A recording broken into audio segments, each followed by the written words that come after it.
So I said earlier that I do collect particular series, and I can name some of those if you would like me to. I collect comics for the Evil Dead series. I'm a huge Evil Dead fan. Archie, I like Archie. Not like Archie Sonic, but just Archie, the redhead kid. I have a bunch of his comics.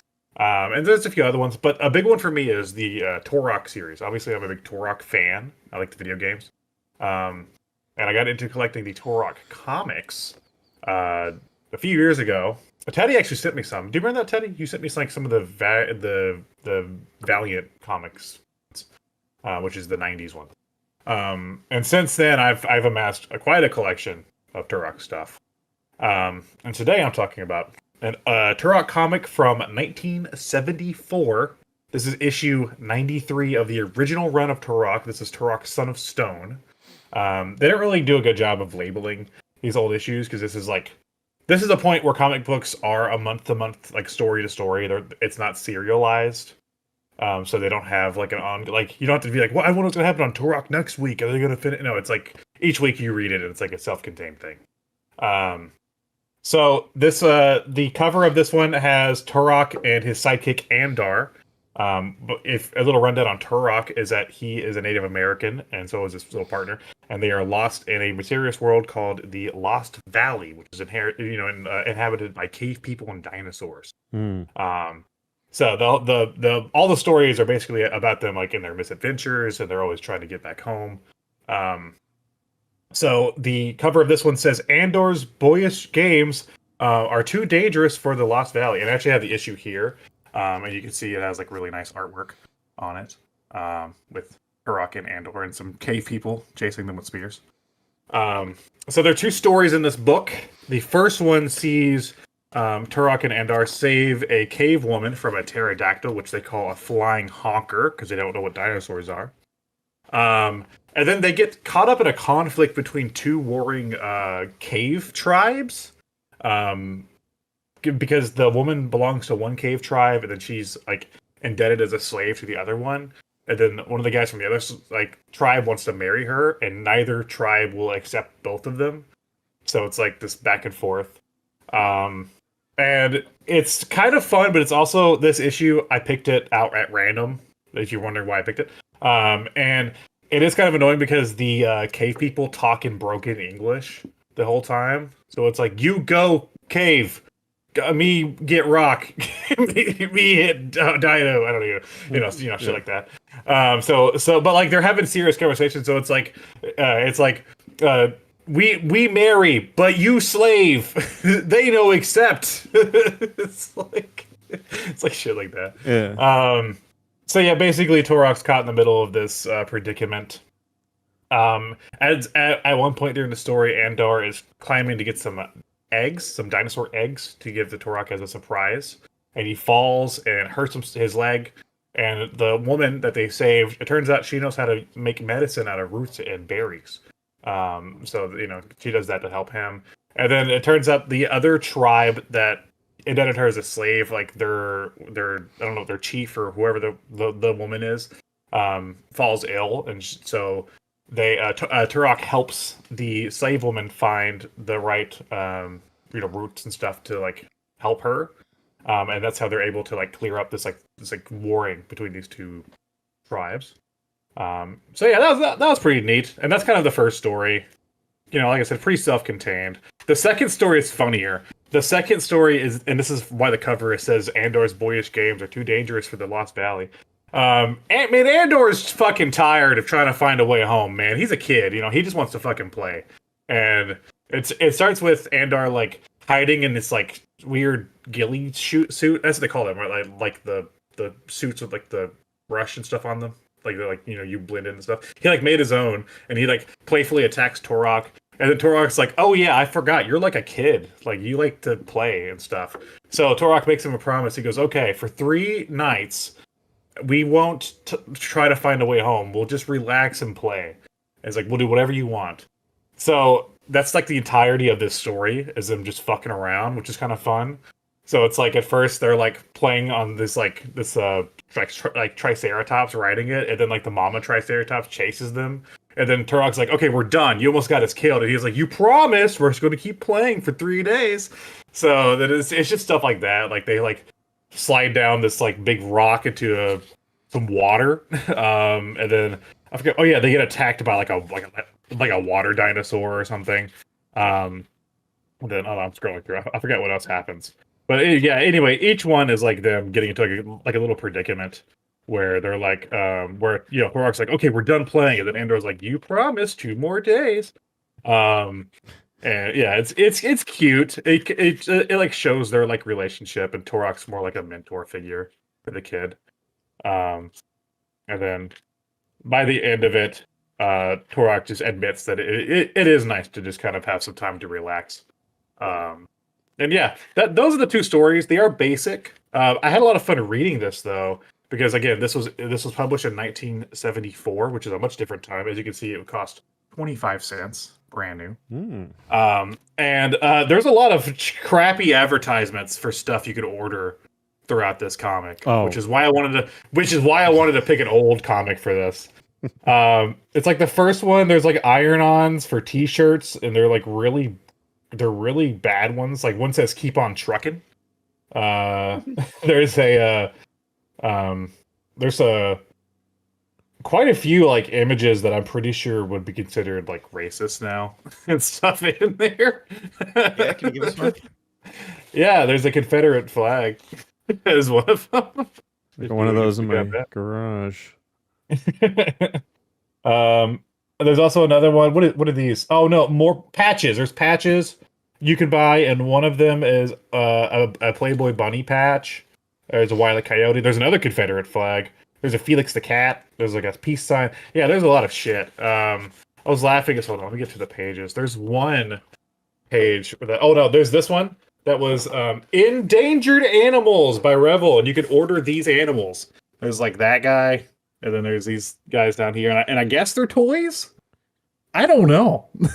Well, they're just drawings. I think it's safe to say it's not the animal. No, definitely not. But no, animal crackers. Yeah. This page is the one that killed me because so they're selling mini posters. For 65 cents a piece, you can get 88 mini posters, and they all look like shit. I think there's stickers and stuff, and then like some incense. But then this one, create your own giant 7-foot tall walking flashing robot monster. And then it shows the kid building a robot monster. That's like has to be like cardboard or something, right?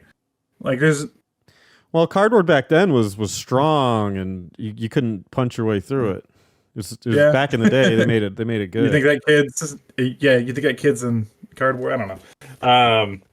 It's just I couldn't imagine ordering half this shit in these comics, but kids did because. Well, yeah, they didn't have cool shit like we did, like DLC. Yeah, like phone games. The internet wasn't a thing. Like you can't just go on Amazon and be like, "Yeah, can I get a robot?" Yeah. Like everything you saw on those pages was like the newest thing to you. Like it's like I can't believe these exist.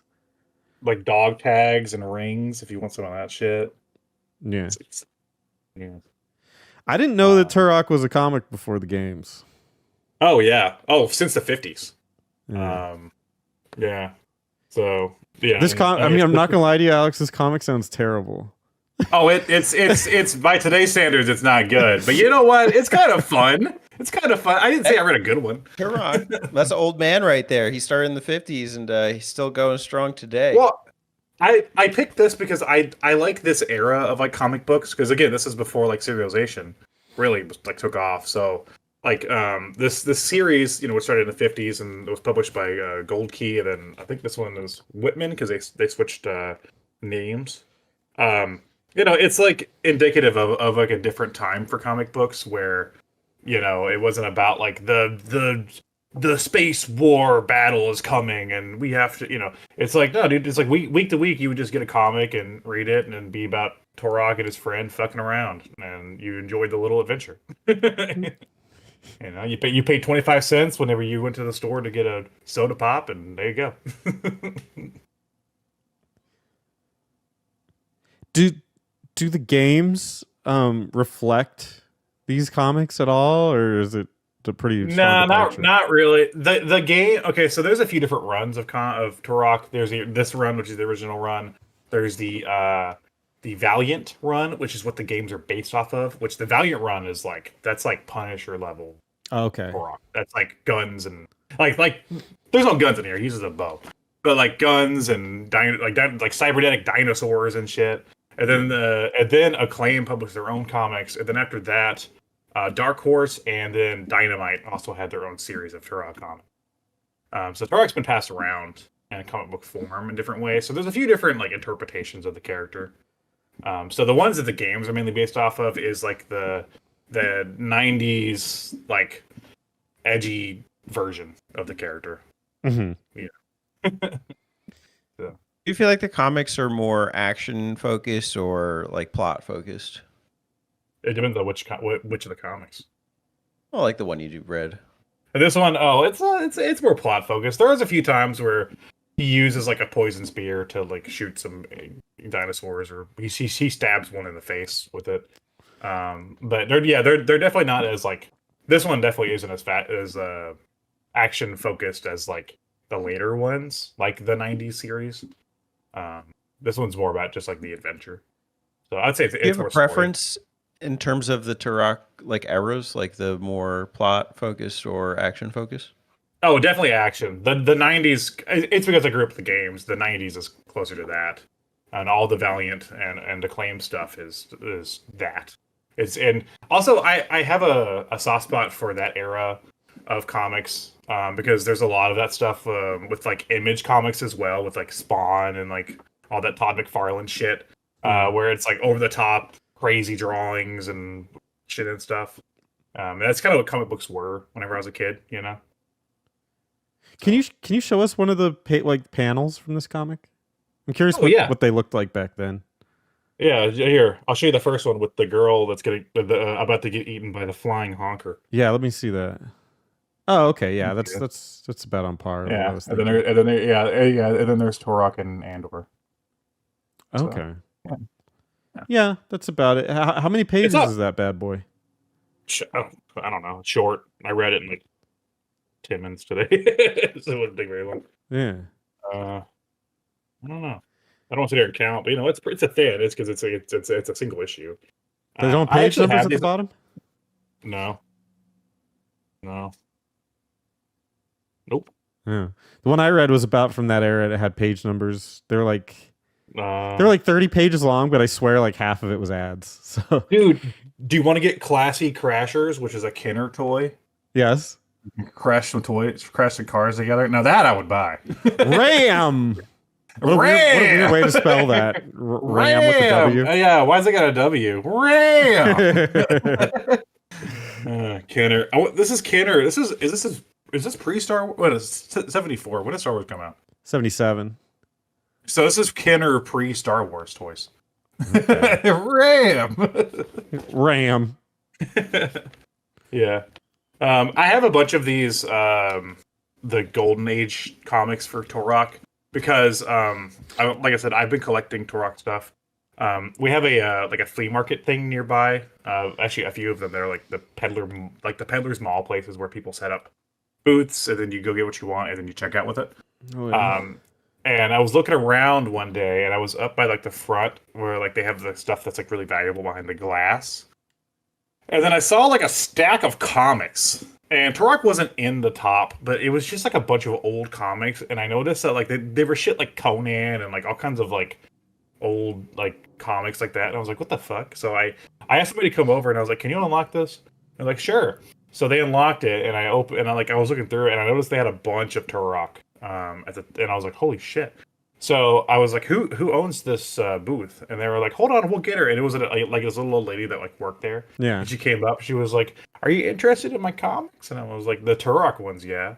So she was like, okay, hold on. So I picked out all the Turok ones, and then she was like, I'll sell them to you for a certain, like she gave me a like pretty good deal on them all together. And then she was like, I think I have some more at home if you want to come back by like next week. I was like, okay, sure. So I did, and she had more for me. So I got like a shit ton of old Turok comics from this lady. You should have hooked her up. Just bought all of them. Say, give me a deal. I'll buy all. Oh no, all the comics. Like, no. Well, I don't want like certain one. Like, that's the thing is that like I like to like collect certain series. Like I don't want to just buy a bunch of random comics that I'm not going to read. Maybe you'll find a new favorite, and you'll help out that sweet old lady. I guess I don't know. Like, am I really going to read Conan the Barbarian? I don't know. Yeah, Conan's uncle. Sure. The legacy. No. Might be worth something someday. Conan and the Barbarians. Hey. Yeah. I don't know. It is cool to have some of these like vintage comics. I used to have some other ones too. I used to have some ones from like the 80s and stuff when I was a kid.